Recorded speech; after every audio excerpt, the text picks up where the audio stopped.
Good morning, class. So today we will study our topic research and its objectives. So first of all, what is research? See, research is a combination of two words. ये दो words से मिलके बना हुआ है, that is re plus search.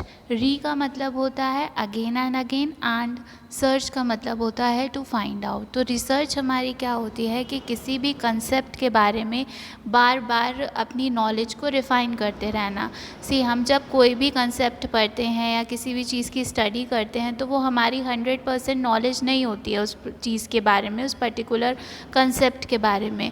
So time to time हम क्या करते रहते हैं, उस कंसेप्ट के बारे में अपनी जो नॉलेज है उसको और ज़्यादा रिफ़ाइन करते रहते हैं and that is called research. Okay, research in common parlance refers to search of knowledge. अगर हम कॉमन वर्ड्स में बात करें तो रिसर्च का मतलब होता है नॉलेज की सर्च करना, मतलब किसी भी पर्टिकुलर थिंग के बारे में कोई नॉलेज गेन करना या न्यू नॉलेज गेन करना, जो एग्जिस्टिंग नॉलेज है उसको और ज़्यादा रिफ़ाइन करना. It is a scientific and systematic procedure for obtaining pertinent information on a specific topic.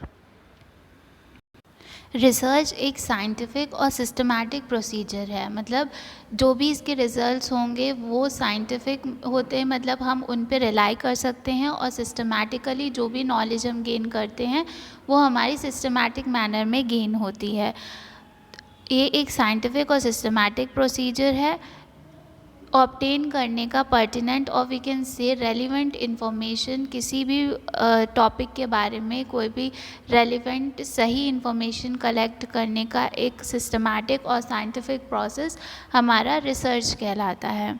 It includes the identification of study area, the procedure for collecting data, analyzing the data and finding the conclusion or truth based upon the scientific procedure. इस research के process में हम क्या करते हैं, हम सबसे पहले आइडेंटिफाई करेंगे कि किस एरिया में हमें स्टडी करना है, क्या मतलब हमारा स्कोप क्या है स्टडी का, हमें किस चीज़ पे स्टडी करना है. प्रोसीजर फॉर कलेक्टिंग डेटा, अब जब हम कहीं स्टडी करेंगे तो वहाँ से हम कुछ डेटा कलेक्ट करेंगे, तभी हम वहाँ उस चीज़ के बारे में जान पाएंगे. हम उसके बारे में जो भी एग्जिस्टिंग नॉलेज है उसको जानना शुरू करेंगे, उसके लिए न्यू नॉलेज को गेन करने के लिए. And the next is analysing the data. उस डेटा को हम इंटरप्रेट करेंगे, उसको एनालाइज करेंगे कि क्या क्या उससे आउटकम्स क्या आ रहे हैं उस डेटा के जो हमने कलेक्ट किया है. एंड फाइंडिंग द कंक्लूजन और truth based upon the scientific procedure. और इन सब स्टेप्स को फॉलो करके हम एक कंक्लूजन पर आते हैं या एक ट्रुथ को गेन करते हैं, एक मतलब प्रॉपर प्रोसीजर फॉलो करके. सो रिसर्च क्या होता है, रिसर्च का हमारा एक प्रोसेस है जिससे हम अपनी नॉलेज को रिफ़ाइन करते हैं किसी भी पर्टिकुलर टॉपिक के बारे में, और एक साइंटिफिक एंड सिस्टमैटिक प्रोसीजर का यूज़ करके. और वो प्रोसीजर हमारा होता है कि हम उस एरिया के बारे को आइडेंटिफाई करते हैं जहाँ हमें स्टडी करना है, उसके बारे में डेटा कलेक्ट करते हैं, उस डेटा को एनालाइज करते हैं, और उस एनालिसिस के बेसिस पे हम कंक्लूजन्स को ड्रॉ करते हैं. So this is what research is. Now coming to some of the definitions given by some writers, first is according to Redman and Mori, research is a systematized effort to gain new knowledge. Means Redman and Mori ने research को define किया एक systematized effort, मतलब एक systematic way में effort करना new knowledge को gain करने के लिए. See, हम अगर कोई भी knowledge यूँ ही randomly gain कर रहे हैं तो वो हमारी research नहीं कहलाती है.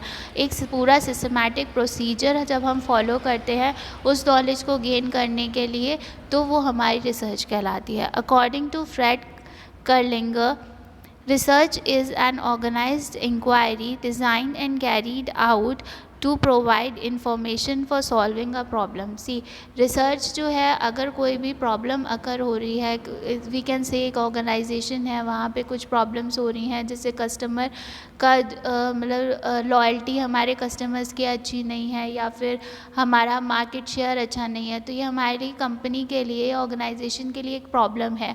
तो हम ये नॉलेज गेन करेंगे उस चीज़ के बारे में कि क्यों वो प्रॉब्लम हो रही है, क्या रीज़न्स हैं उस प्रॉब्लम के, तो वो हमारा जो है वो रिसर्च कहलाएगा. ठीक है। प्रॉब्लम्स के बारे में सॉल्यूशन प्रोवाइड करने के लिए इंफॉर्मेशन गेन करना, उसके लिए एक सिस्टमैटिक मैनर में इंक्वायरी करना, वो हमारा रिसर्च कहलाता है। Now coming to the objectives of research, first is research extends knowledge. Research हमारी नॉलेज को ऐड ऑन करती है। जो हमें एग्जिस्टिंग नॉलेज है उसमें हमारी जो भी फैक्ट्स अननोन है वो हमें रिसर्च के थ्रू ही पता चल सकते हैं। रिसर्च के थ्रू जो बहुत सारे क्वेश्चंस के हमें आंसर मिलते हैं, like what, where, when, how and why. And जितनी भी हमारी नॉलेज होती है, जितनी भी मतलब फाइंडिंग्स होती हैं, जिन चीज़ों को हम स्टडी करते हैं, वो सारी चीज़ें हमारी रिसर्च पर ही बेस्ड होती हैं। तो टाइम टू टाइम रिसर्च की जाती है ताकि जो हमारी नॉलेज है वो और ज़्यादा अपडेट होती रहे। Next is research unreveals the mysteries of nature.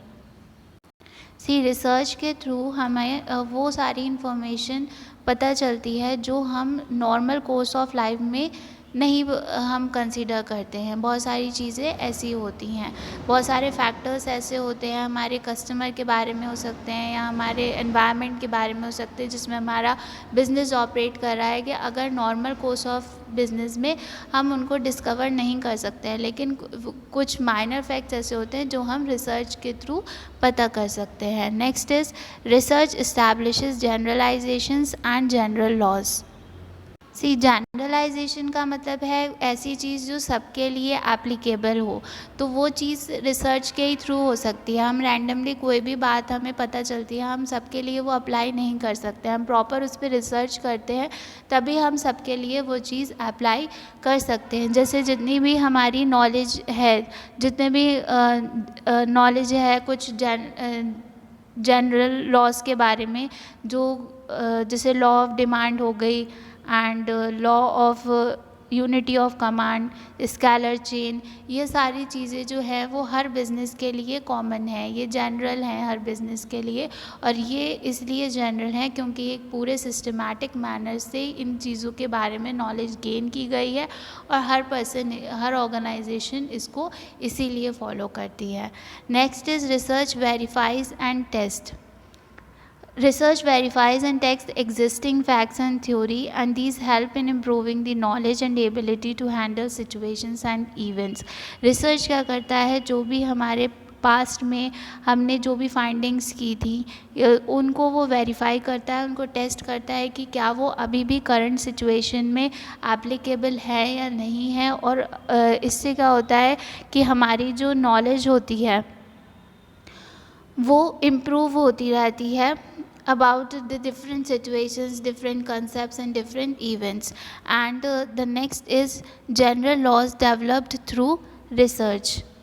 General laws research के थ्रू डेवलप हो सकती हैं, जिसको हर पर्सन फॉलो कर सकता है, as we have studied.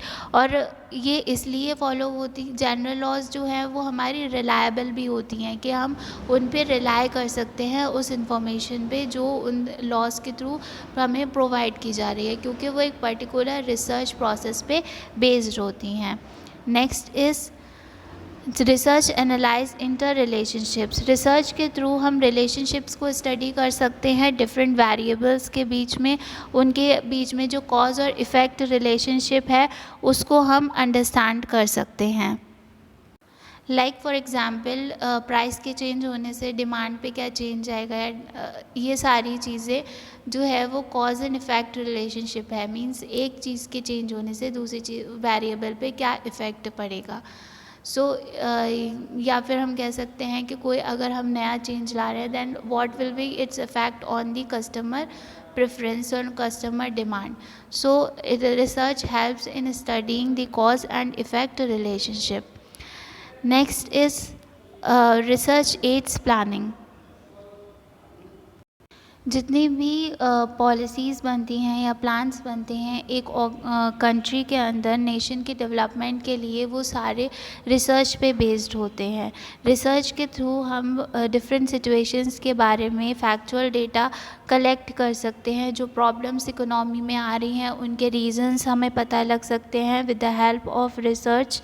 And ये हेल्प करता है कि हम डिफरेंट ऑल्टरनेटिव स्ट्रैटेजीज़ जो हमारी इकोनॉमी के डेवलपमेंट के लिए हो सकती हैं, हम उनको फाइंड आउट कर सकते हैं और बेस्ट स्ट्रैटेजी या बेस्ट प्लान को चूज़ कर सकते हैं डिफरेंट सेक्टर्स के लिए, जैसे agriculture, industry, education, health, social welfare etcetera.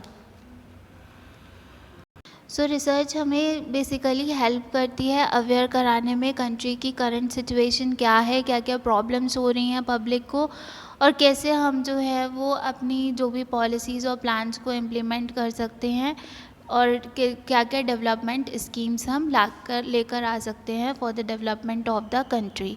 And the last is rational decision making.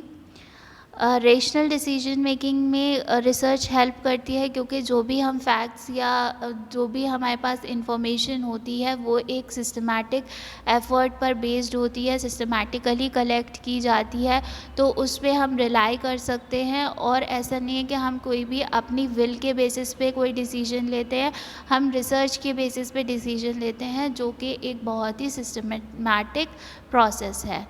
So that's all for today. Thank you.